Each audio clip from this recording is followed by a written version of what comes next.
Irmãos e irmãs, a cada um de nós, eleitos e amados em Deus e guardados em seu Filho Jesus, graça e paz chegue a cada um de nós pela força do seu Espírito Santificador. E certos de estarmos na presença da Santíssima Trindade, vamos iniciar esse novo encontro em nome do Pai, do Filho e do Espírito Santo. Amém. Nesta videoaula, iremos estudar o capítulo 1 da primeira sessão da parte 3 do Catecismo. Capítulo 1 da primeira sessão da parte 3 do Catecismo, onde se apresenta o tema sobre a dignidade da pessoa humana. E recomendo a cada um de vocês a leitura do texto base do Catecismo, que se encontra dos parágrafos do 1699 ao 1729. Meus irmãos, a dignidade da pessoa humana é um instrumento de luta pela construção de uma sociedade justa, igualitária, fraterna e solidária. O direito à dignidade é fundamento da Declaração Universal dos Direitos Humanos e também princípio constitucional da República Federativa do nosso país. E os direitos fundamentais do indivíduo são extensões da dignidade da pessoa humana. Não é suficiente que o homem apenas sobreviva, mas tenha uma vida digna. O próprio Cristo nos declara: eu vim para que todos tenham vida e tenham a vida em abundância. E o que diz, portanto, a Igreja? O importante documento da Igreja Católica é a encíclica Pacem in Terris, do Papa João 23. A carta, cuja tradução do título é Paz na Terra, trata dos direitos humanos com a devida relevância à dignidade da pessoa humana e com a lucidez da fé própria do sucessor de Pedro. E o que diz então o Catecismo da Igreja? O Catecismo nos apresenta que a dignidade da pessoa humana se fundamenta na criação, a imagem e semelhança de Deus, dotada de uma alma espiritual e imortal, de inteligência e de vontade livre.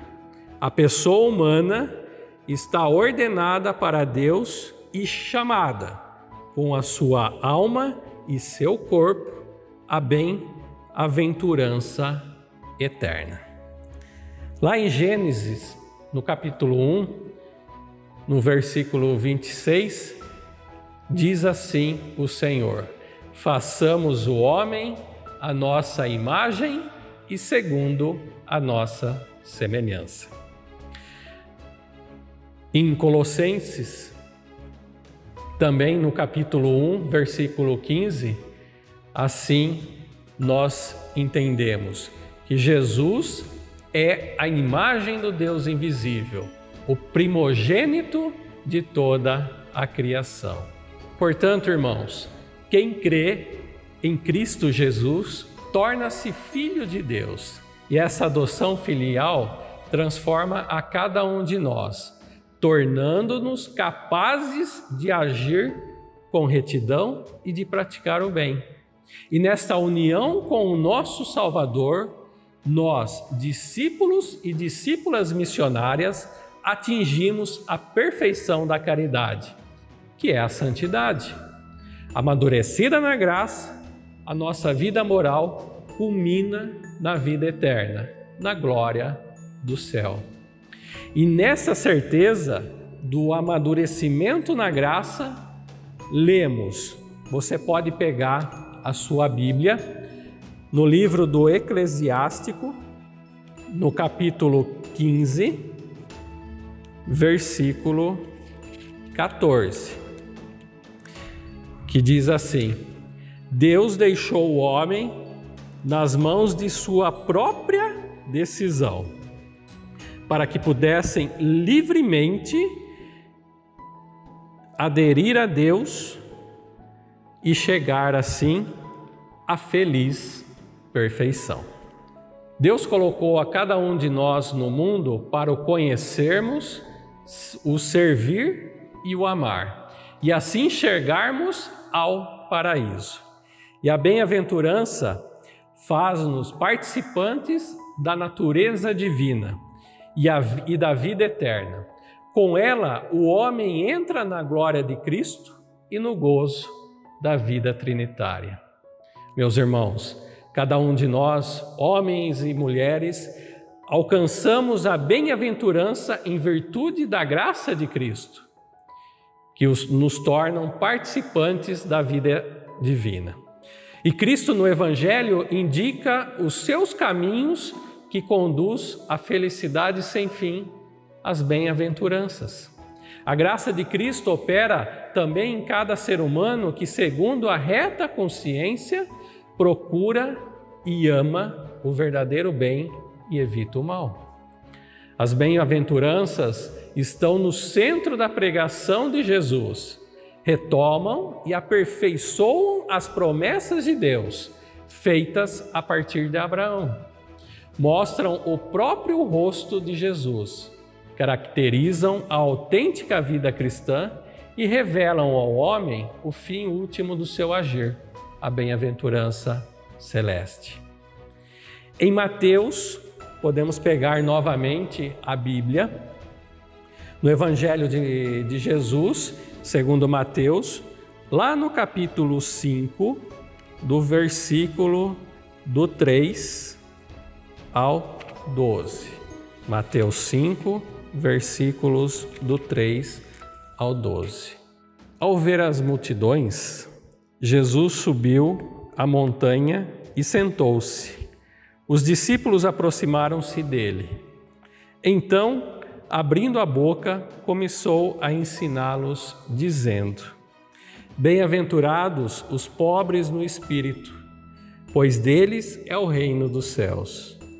Bem-aventurados os que choram, pois deles serão consolados. Bem-aventurados os mansos, pois eles herdarão a terra. E assim por diante. As bem-aventuranças, meus irmãos, convida-nos a purificar o nosso coração dos nossos maus instintos e a procurar o amor de Deus acima de tudo. E ensina-nos que a verdadeira felicidade não reside nem na riqueza e nem no bem-estar, nem na glória humana ou no poder, nem em qualquer outra obra humana, por mais útil que seja, como por exemplo as ciências, as técnicas e as artes, nem qualquer outra criatura. A felicidade, a verdadeira felicidade, está só em Deus, fonte de todo bem e de todo amor. Portanto, irmãos, o Decálogo, ou seja, os 10 mandamentos, o Sermão da Montanha e a catequese apostólica descrevem os caminhos que conduzem ao reino dos céus. Por ele avançamos amparados pela graça do Espírito Santo, passo a passo, pelos atos e atitudes de cada dia. E fecundados pela palavra de Cristo, pouco a pouco damos os frutos na igreja, na família, na sociedade, tudo isso para a honra e glória de Deus.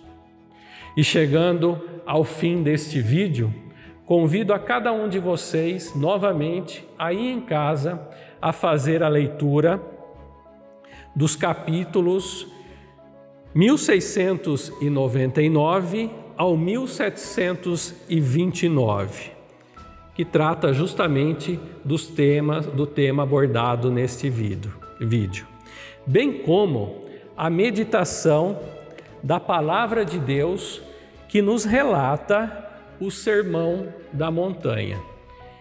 E o Sermão da Montanha nós encontramos no Evangelho de Jesus, segundo Mateus, no capítulo 5, 6 e 7. Até o próximo encontro serão 7 dias de intervalo de estudo. Portanto, estude o catecismo em um dia, um capítulo do Evangelho aqui proposto em outro dia, para que possamos compreender o conteúdo desta aula e fazer de fato a experiência do Senhor através da meditação da palavra. E aqui termino citando um versículo do final do capítulo 7 do Evangelho segundo Mateus. Depois que Jesus concluiu essas palavras, as multidões ficaram maravilhadas com o seu ensinamento. Com efeito, ele ensinava como quem tem autoridade. Que o bom Deus, então, nos conceda a graça de um dia estarmos todos na bem-aventurança eterna. Em nome do Pai, do Filho e do Espírito Santo. Amém.